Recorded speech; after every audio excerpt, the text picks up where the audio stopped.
Hi everyone, and welcome to this week's Wallsend history story. This week is another in the series of Tales from the Past, and this is video number 21. Who would have thought there would have been enough funny, interesting or strange little stories about Wallsend to fill up 21 videos? Well, to be fair, there is no doubt enough for a fair few more too. Just like all of the previous videos, the stories might be about people, places, buildings, or just things that went on in Wallsend in the past. The stories are from various different years and are in no particular order. Some of the stories might be a little longer than others, and I have to add here that there's only a couple of different stories in this video, as they all turned out to be a little longer than I expected them to be. I do hope you will enjoy it and find it interesting. Not all of the stories from the past are fun, some are actually quite sad, and this story from 1877 is one of the sad ones. A man who we shall simply call James was in court on a charge of having attacked the railway porter, who we will call Thomas, at Wallsend railway station and stabbing him in the leg. It would seem that on New Year's Day in 1877, James was passing the railway cabin shouting and making a lot of noise. Thomas came out and asked him where he was going, and James said he was going on the toll road to Wallsend. Thomas told him he was going in the wrong direction, and he took James by the arm and led him to the correct road. Less than a minute later, James returned to the station, saying he wanted to use the other road. Thomas told him he simply couldn't go that way, and James then punched Thomas in the eye, and Thomas knocked him to the ground, and on getting back up, James said that he would kill Thomas. By now the station master had arrived, and he saw James take out a knife and stab Thomas in the leg, and James was quickly arrested. Dr. Aitchison was sent for, and he was able to dress the wound in Thomas's leg, and it seems that it did heal well. And by the time the case came to court, the defence said that James would be pleading guilty to the attack. It was said that he had been very drunk on the day and could not remember any of it, and in his defence it was said that he had recently lost his wife and one of his children, and that he still had 6 more children to look after. And most likely because of this, the judge was very kind to him, stating that James could have easily killed Thomas, so this was still a serious case. However, he was only sentenced to 2 months in prison with hard labour. It seems a very sad story to me, as this seems like a man clearly struggling with his grief, and sadly getting drunk and behaving in a way that he would probably never have done before. I have to say, to end this particular story, I do hope that on his release he was able to turn his life around and make a better life for himself and his family. Though sadly I have to say, I did find someone with the correct name still living in Wallsend in 1881 who was a widow but did not have any of his children living with him.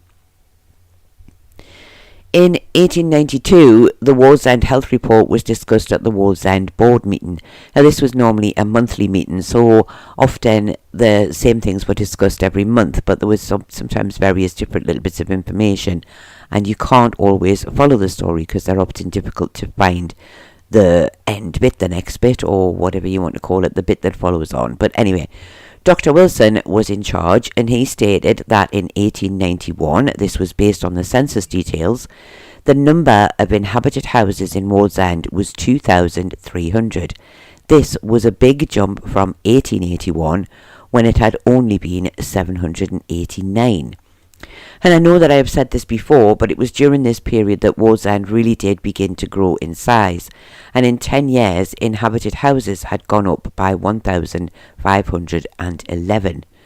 Of course, this wasn't an indication of the population, and this, it was said, was 11,620 in 1891, and in 1881 it had been 6,351, and this was an increase of 5,269, or around 527 people a year. Of course, lots of new houses were still being built, and a lot of the open land in Wallsend, which had once all been fields and farms, was starting to fill up with rows of terraced houses and flats. And births in 1891 had been at a number of 444. And I have to say here that being someone who kind of likes even numbers, I did quite like the 444. I think that roughly works out at around 37 births in Wallsend per month. So the midwives must have been kept very busy. I have to admit here that I wrote that and then wondered if we actually had midwives in 1891. And indeed we did. However, as an actual job, it was apparently not recognised until 1902. Deaths in 1891 had numbered 181, and a great many of these had been due to chest diseases. The flu had caused many issues in the winter months, but Dr. Wilson was pleased to say that no one had died from this, although some of the cases had been quite severe. However, something known as zymotic disease, and I hope I have pronounced that correctly, was causing the most problems in the area. Now, this was a term used at the time to describe contagious diseases such as typhoid, smallpox and scarlet fever, etc. Dr. Wilson, who had discussed this before, as you may remember from a previous video, said this was still chiefly caused by those awful ash pits in the back-to-back houses. And it seems that although the ash pits were cleared on a regular basis, the collected matter was often left for between 1 and 3 weeks before being disposed of, allowing germs to spread. Now, I have to admit that this did kind of surprise me, as I thought it was disposed of immediately in things like landfills, or that it was perhaps burned. But it seems that it was actually taken out to sea to be disposed of.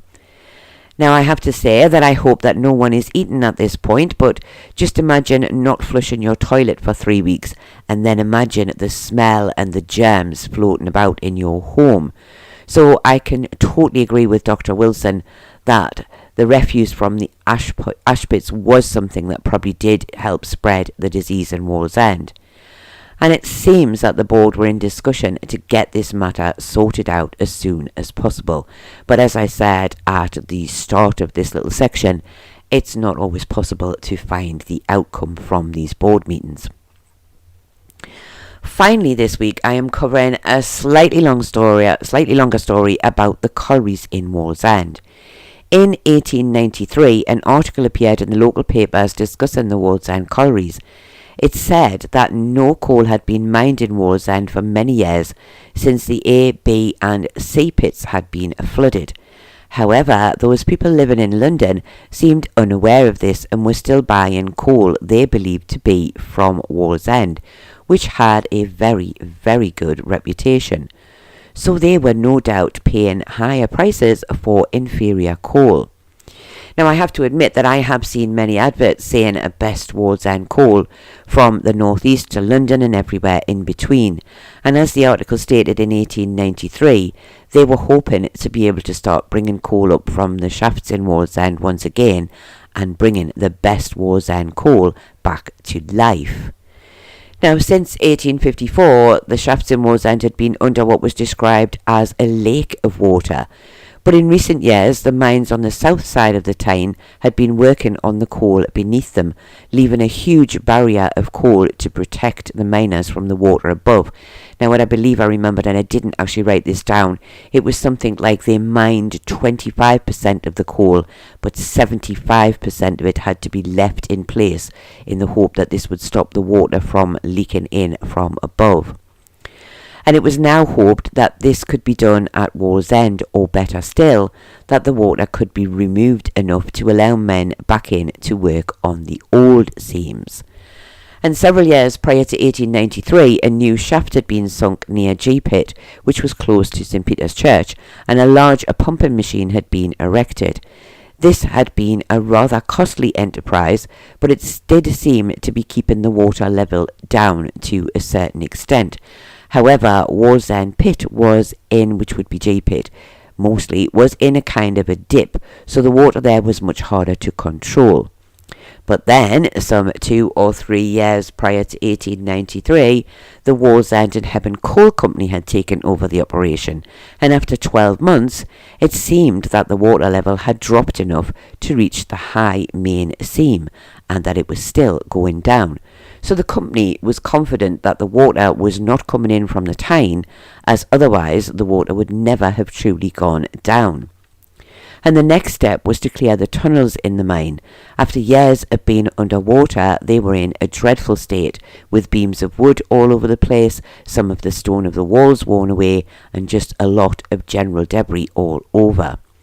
Many men, picked especially for the job, were attempting to clear it all away, though this seemed to be an ongoing long job. But everyone was still hopeful that work would soon begin in the old Wallsend collieries again, as it was said that the coal here was worth many millions of pounds. Then, in 1896, it was stated that the Wallsend and Hebburn Coal Company were hoping to have the colliery up and running very soon. Hello, 3 years had passed since the last time they had said this, so no doubt people were not very convinced it would happen. The new shaft was said to be close to the 2 old shafts at G Pit. Now I have to admit this made me wonder where it was. We can clearly see the remains of the 2 other shafts today, but there is no visible sign, to my knowledge, of this new third one. Sadly, as yet, I have not found any further evidence of the operation being successful and the Wallsend pits opening again, but I will most certainly be keeping my eyes peeled for more updates while doing my usual searches, so it might be a while before we find out the outcome of the operation. But I wanted to include this story in this week's video, as it amazed me just how long, several years with no results, the colliery owners were prepared to work in the hope that the coal would be found again, and also just how many men were willing to go and complete the dangerous work of clearing the debris from the once flooded pits. Now I do hope that it wasn't all for nothing, as at least one man had sadly died, having been drowned in 1887 during the work to salvage the Wallsend pits. And it does also lead me to wonder if those old shafts and tunnels under our feet today are now full to the brim with water, as there's nothing now pumping it out. And it kind of makes you wonder if we are all living on top of an underwater lake. And finally, just to end this subject of coal, I am sure many of you will have heard the expression taking coals to Newcastle. Now I had looked this up while researching the details of the famous Wallsend coal, and for anyone who didn't know, and I'm sure there can't be many who don't, this saying was just because the northeast thrived on the mining industry, and it was said that anyone trying to sell coal to the northeast was pretty much an idiot. Maybe they needed the person who could sell ice to an Eskimo on the job. I do hope that you have enjoyed this week's video and found it interesting. It truly is just a little glimpse into some of the things that went on in the past, and is more about your everyday normal person than the more well-known people like Sir John Buddle or Sir J.B. Hunter. And as I have said before, everything that happened in the past in Wallsend is part of our history. And I do think it's great to be able to tell some of the lesser known stories. And I do hope that you also feel the same as me about this. I do thank you all very much for watching, and I do hope to see you all again very soon.